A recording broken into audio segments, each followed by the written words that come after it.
Episode Echoes. It's not completely over yet, but the main story is, and today we review the entire episode overall.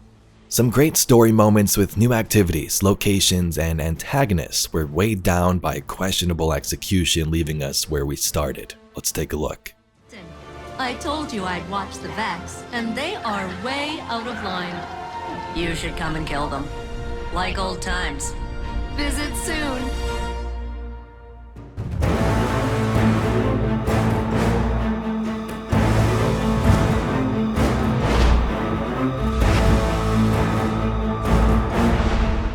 Let's first begin with parts of this episode I enjoyed, and then we'll get into the more negative parts.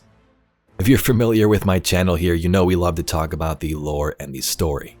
In my opinion, this is what truly keeps the game going, and players coming back each week when there is new story, there's always a little bump in population. And from a story and lore perspective, I did enjoy this episode in some aspects. First up, we had a cool villain. After a giant battle with the Witness and concluding the whole Light and Darkness saga, it couldn't get much bigger than that, and it really didn't need to. The Conductor wasn't on the scale of a huge god like Oryx, but it was a nice change, a human ally turned bad scientist enemy. Pretty much another version of Clovis Bray, but worse considering she acquired the power of an echo. The concept along with it was great. The Conductor changed the Vex completely, an enemy we've known for the last 10 years, giving them individuality and commanding a new army. Vex appeared different in-game, and in lore cards they acted much different. They were waving to guardians. Specific hobgoblins were commanding single units, rather than a whole Vex collective making commands. There was cool connections and plot threads. Having Failsafe back made things feel a bit fresh to start. A character that was dormant for a while, and her personality, or should I say personalities, brought some pretty good jokes and banter between the serious missions and moments. Dear current living captain, after the Cabal dropped a tank on Nessus and you ignored me the whole time, I thought we had beef. Let's just say it's a good thing my armory exploded when I crashed here. But now you're back, and we're partners again, so I forgive you. Failsafe was there for most things, but was overtaken in the end by the stories of Osiris and Saint, and then Chioma and Maya, which is what it is, but yeah. The story of Saint and Osiris, although some are tired of seeing them, I included to some extent, really was done kind of well. The contrast between Osiris searching for Saint in the Infinite Forest in the corridors, and Maya searching for the correct Chioma in the Vex network, and the ethical decisions that came along with it were great. Sure, the whole love story aspect may have bogged down some players, they just want to shoot aliens, Bungie may have leaned into it a little bit too much, but hey, we've never really had some of these deep emotional connections in the story, especially at the forefront of something like seasons or episodes. We ventured into new parts of Nessus. Nessus was completely transformed and looked very different. We followed Radiolaria to the planetoid's core, infiltrated the tomb of Saint 14, entered Maya's Vex domain and lab to find out about the golden age she sought, and also the mad experiments she was conducting in order to search for the perfect version of her wife. In lore and terminals, it went even further. We learned that through the Echo, Maya was able to speak to an alien leader called Tikal. A comforting male voice was speaking to her through the Echo. Also that these echoes, combinations of light and dark, contained remnants of thousands of dead civilizations the Witness had destroyed. Echoes did bring more activities and diverse content. Whether we like to admit it or not, it does seem like Echoes had more content compared to a season for sure. Maybe not now towards the end, but when you look back at it, we had Breach Executable, Enigma Protocol, 3 new battlegrounds, a huge exotic mission with different variants, although some people did get kind of tired of it, and quests each week had you take part in some smaller objectives, like scanning areas on Nessus, the revamped Exodus Crash Strike, and getting a pet frog for Failsafe. Remember to wear gloves when touching Captain Jacobson. His toxin excretions are necrotizing. There were a lot of great additions here in episode Echoes. Now we move on to more of the negative stuff, bad execution for story and parts of gameplay. The Guardian in their battles with the Conductor was there multiple times, and if the Conductor had the Echo and it was such a threat, we probably would have done something, right? Ikora got a Nova Bomb off, maybe we were able to get a golden gun with my Celestial and just end her there right now. The Conductor, like she did in the final cutscene, may have controlled the Guardian, but that would have added more to it, at least showing us the Guardian attempted something, you know? I do get that they have to build up the story over weeks, but the thought still crosses the player's mind, especially those who don't invest too much in the lore behind the game. They're just watching the cutscene and they're like, what the heck is going on? I would shoot her, why isn't my character? The conclusion was also a bit of a letdown. We built up this entire moment. All of Act 1 was building up to the Conductor's reveal. She corrupted Saint at the end of it. Act 2, we finally made our way into the core of Nessus, finding where the flow of radiolaria was being diverted to. And in the third week of that act, we met the Conductor for the first time in a cutscene, but we had to flee.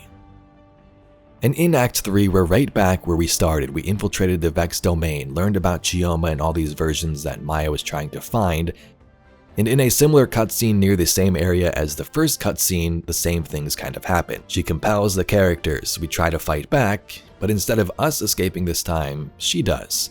If you even call it that, she just kind of sinks into the radiolaria and slowly floats away. I can only make you look. Perhaps, in time, you will see.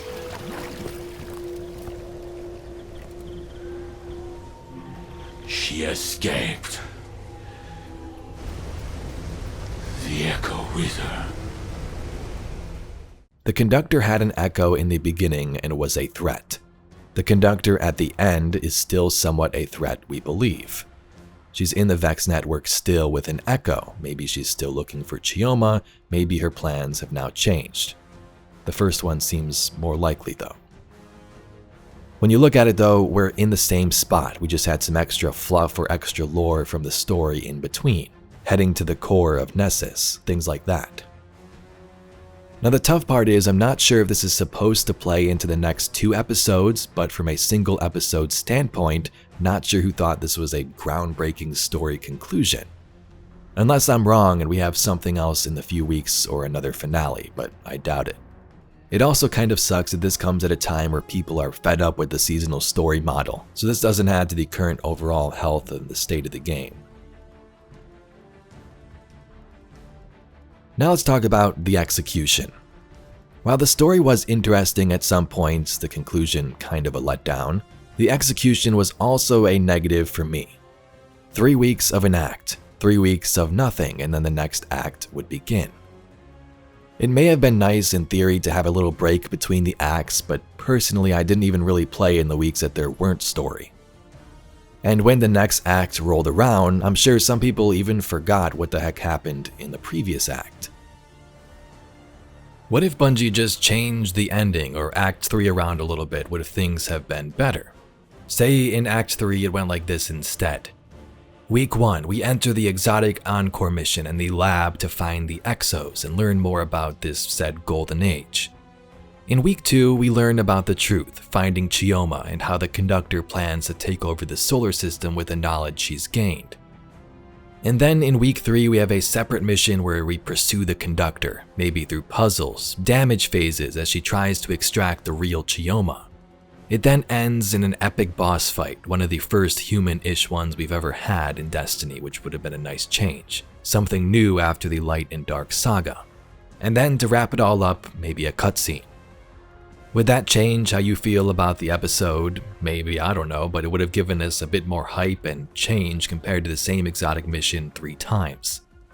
Imagine if they released Echoes like they're going to release Revenant, 1 act all at once. Sure, you can go at your own pace, but if you played through it all at one time, you'd have to run that Encore mission how many times? Probably a lot, right? We know Episode 2 Revenant is going to drop an entire act at once, so could this fix it? Or will players still be fed up with Destiny's content cycles and Bungie's plans? Bungie's trying to fix it, but players could have the same response. Will we have 3 weeks worth of content dropping on a single day and then 5 to 6 weeks until the next act? That is if they follow the same episode-long schedule, which seems likely. At this current moment, I don't know the solution. Bungie's trying to change things up in the next episode, but let me know your thoughts about it in the comments below. With all of this, it's also worth noting that 1, this was the first time Bungie's done something like this, the first episode we've ever had. So like Revenant's upcoming changes, they will be adjusting to community feedback. And 2, we only have 2 more episodes and then they won't even be a thing anymore. We'll move on to the new roadmap next year with Codename Apollo and Behemoth. But overall, this is where I am with Echoes at the moment, unless there's more content to come. The Conductor was such a cool idea, compelling all of these Vex into a new legion of collective, controlling Exos and then even the Guardian and Ikora, planning to convert the entire system into Vex into a new golden age. And even some of those emotional threads were interesting to an extent, but in the end it didn't pay off anywhere. Overall, gameplay-wise, there were some nice new additions with many fresh activities and some different things we haven't seen in Destiny before. But the way it was executed may have bogged things down a little bit, the release schedule, the constant replaying of an exotic mission. But anyway, Guardians, let me know your thoughts about episode Echoes, the story, the gameplay, and the additions in the comments down below. If you'd like to see some more Destiny news, lore, and mysteries like this video, please be sure to subscribe to the channel. I thank you very much for watching, and I'll catch you all in the next video.